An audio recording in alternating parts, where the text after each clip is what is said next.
Class 7 Subject Maths Lesson Ratio Proportion and Unitary Method Part 10. Here topic Type of Variation. यहाँ पर basic है हमारा, हम यहाँ टॉपिक है यूनिटरी मेथड, इसको आज डिफाइन करेंगे। यहाँ पर दो वेरिएशन होते हैं, एक होता है डायरेक्ट वेरिएशन, एक होता है inverse variation. Such that if two quantities are related to each other in such a manner that if value of one quantity increase, then the value of the other quantity also increase in the same proportion, or if the value of one quantity decrease, then the value of other quantity also decreases in the same proportion. Then the two quantities are said to vary directly. यानी कि ये direct variation, इसको हम example से समझेंगे कि अगर एक ट्रेन 2 घंटे में 100 किलोमीटर जा रही है तो 3 घंटे में ज़्यादा जाएगी, 1 घंटे में कम जाएगी, तो कम में कम जाएगी, ज़्यादा में ज़्यादा जाएगी। तो ये हमारा डायरेक्ट वेरिएशन कहलाता है। अब इसको हम एक एग्जाम्पल से समझेंगे। The cost of 7 rupees pence is ₹42।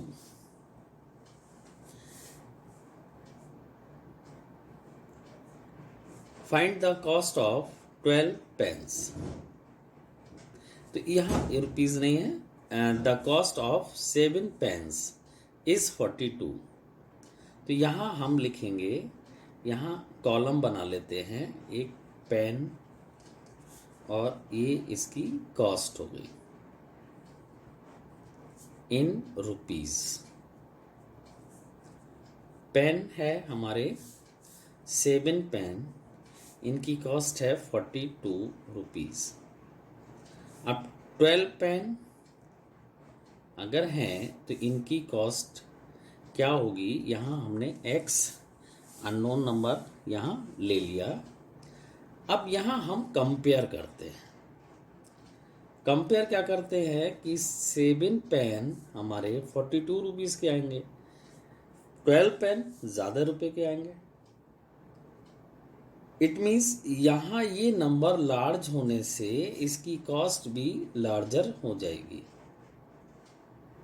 तो ये हमारा डायरेक्ट वेरिएशन है। जब डायरेक्ट वेरिएशन होता है तो x की साइड में हमने ये एरो लगाया, हेड एंड टेल, तो सेम डायरेक्शन का यहाँ पर भी एरो लगाएंगे और यहाँ लिख देंगे डायरेक्ट वेरिएशन का है, शॉर्ट में लिख दिया डायरेक्ट वेरिएशन है। तो सेम साइन हमने लगा दिए। यहाँ पर मतलब है कि कम में कम और ज़्यादा में ज़्यादा। फिर दूसरा स्टेप है कि x head upon tail, head unknown number है, upon tail 42 is equal to head upon tail 12 upon 7। Then x is equal to 12 into 42 upon 7। यहाँ डिवीजन के प्लेस में था, इधर गया बराबर के दूसरी तरफ गया तो मल्टीप्लाई के प्लेस पर पहुंच गया। 7 6 42 एंड 12 6 72। इतने रुपीस हमारी ये 12 पेंस की कॉस्ट आ गई। तो ये डायरेक्ट वेरिएशन था। इसमें क्या है कि एक दो क्वांटिटी हैं, एक क्वांटिटी बढ़ने से दूसरी क्वांटिटी भी बढ़े, एक क्वांटिटी घटने से दूसरी भी क्वांटिटी घटती है। जैसे पेन 7 पेन थे तो यहाँ पर कीमत 42 रुपीज़ थी। पेन अगर ज़्यादा लेने हैं तो उनकी कीमत ज़्यादा देनी पड़ेगी, तो कम में कम ज़्यादा में ज़्यादा। ये आपका डायरेक्ट वेरिएशन होता है, ध्यान से इसको समझना है। ऐसी एक सेकेंड एग्जाम्पल है इनवर्स वेरिएशन। यहाँ पर दो क्वांटिटी ऐसी होती हैं, ऐसा रिलेशन होता है कि एक के बढ़ने से दूसरी घटती है और एक के कम होने से दूसरी बढ़ती है। जैसे हम एक एग्जाम्पल लें कि एक कार 4 घंटे में, मान लीजिए 4 घंटे में उसको पहुंचना है, तो हमें किसी भी एक जगह पर, मान लीजिए यहाँ से लेके यहाँ तक की एक दूरी है, कुछ दूरी है, अगर हमें यहाँ से यहाँ तक पहुंचना है 4 घंटे में, यानी कि 4 आवर में, तो अगर मान लीजिए उसकी स्पीड है 50 kilometre per hour, 50 kilometre per hour. अब इसी डिस्टेंस को पार करने के लिए अगर हमें 5 आवर में पहुंचना हो, यानी कि हमें और आराम से पहुंचना हो, तो हमारी स्पीड कम हो सकती है। कम यानी कि धीरे धीरे चलाएंगे तो हमारी स्पीड कम रखनी होगी। यानी कि यहाँ पर समय अगर हमने बढ़ा दिया, समय अधिक हो गया, तो स्पीड हम कम कर लेंगे। ज़्यादा समय में पहुँचना है तो हमें कम स्पीड में काम चल जाएगा। जल्दी पहुँचना है तो हमें स्पीड बढ़ानी पड़ेगी। कम समय में जाने के लिए, पहुँचने के लिए स्पीड अधिक, ज़्यादा समय में स्पीड कम। तो ये क्या है? इनवर्स वेरिएशन है, यानी कि उल्टा क्रम है। इसको एग्जाम्पल से समझेंगे। 14 person can complete a work in 8 days. How many persons will be required to complete the same work? अब यहाँ एक तरफ हमने पर्सन लिख लिए और एक तरफ हमने इसमें डेज, टाइम। पर्सन हमारे हैं 14 पर्सन है, 8 डेज में एक काम को कंप्लीट करना है। अब अगर वही काम अगर हमें 7 डे में कंप्लीट करना है, तो कितने पर्सन की हमें आवश्यकता होगी? अब यहाँ पर हम स्टडी करते हैं कि कैसा रिलेशन है।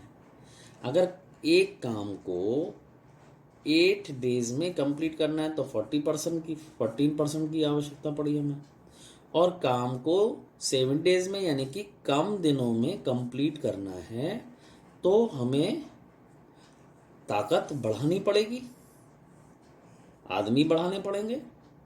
और अगर हमें ज़्यादा दिनों में करना है तो कम आदमियों से काम चल जाएगा।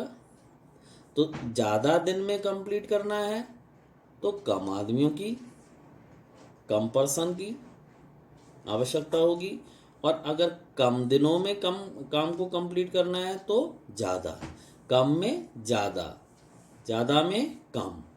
तो ये हमारा एक उल्टा क्रम बन गया, इसको हम कहते हैं इनवर्स वेरिएशन। तो यहाँ पर ये एरो अपोजिट साइन में लगाएंगे। जैसे यहाँ x को हमने अननोन नंबर है, यहाँ एरो लिया। अब इस साइन के अपोजिट डायरेक्शन में हम यहाँ साइन लगाएंगे, एरो लगाएंगे, और यहाँ पर ये हो गया इनवर्स वेरिएशन। शॉर्ट में लिख दिया, इनवर्स वेरिएशन है, उल्टा क्रम है। कम में ज़्यादा, ज़्यादा में कम। तो अब यहाँ x, अब जब हम इसको उठाते हैं तो x से head upon tail is equal to head upon tail, head upon tail. तो x is equal to 8 into 14 upon 7, 7 बन जा 7, 7 2 जा 14, 8 इंटू 2 16 पर्सन। ये इनकी हमें नीड है। तो यहाँ पर ध्यान ये रखना है कि पहले हमें इस तरीके से कॉलम बनाने हैं। पर्सन के नीचे पर्सन लिख दिए, डेज के नीचे डेज लिख दिए, जो अननोन है वहाँ उसकी जगह हमने एक्स लिख दिया। उसके बाद में हमने यहाँ पर स्टडी की कि कौन सा रिलेशन है, डायरेक्ट रिलेशन है या इनवर्स रिलेशन है। उसके अकॉर्डिंग हमने यहाँ पर एरो लगाए। अगर डायरेक्ट रिलेशन है, डायरेक्ट वेरिएशन है, तो सेम साइन हम लगाएंगे। ध्यान रखेंगे कि जहां आपने एक्स लिया है वहां पर हेड, एरो का हेड आए, और सेम साइन यानी कि सेम एरो सेम डायरेक्शन में एरो लगाकर तब हम यहाँ head upon tail, head upon tail, then head is equal to head upon tail. और इस तरीके से हमने ट्रांसफ़र करके जो डिवीजन के प्लेस पर नंबर था उसका ट्रांसफ़र करके वो मल्टीप्लाई के प्लेस पर पहुंच गया, उसको हमने कैलकुलेट कर लिया। यहाँ पर भी सेम है, बस यहाँ पर इसकी स्टडी का अंतर है। तो ऐसे एग्जाम्पल जब आप करेंगे, ऐसे सवाल करेंगे तो और अच्छी तरीके से समझ में आएगा। That's all.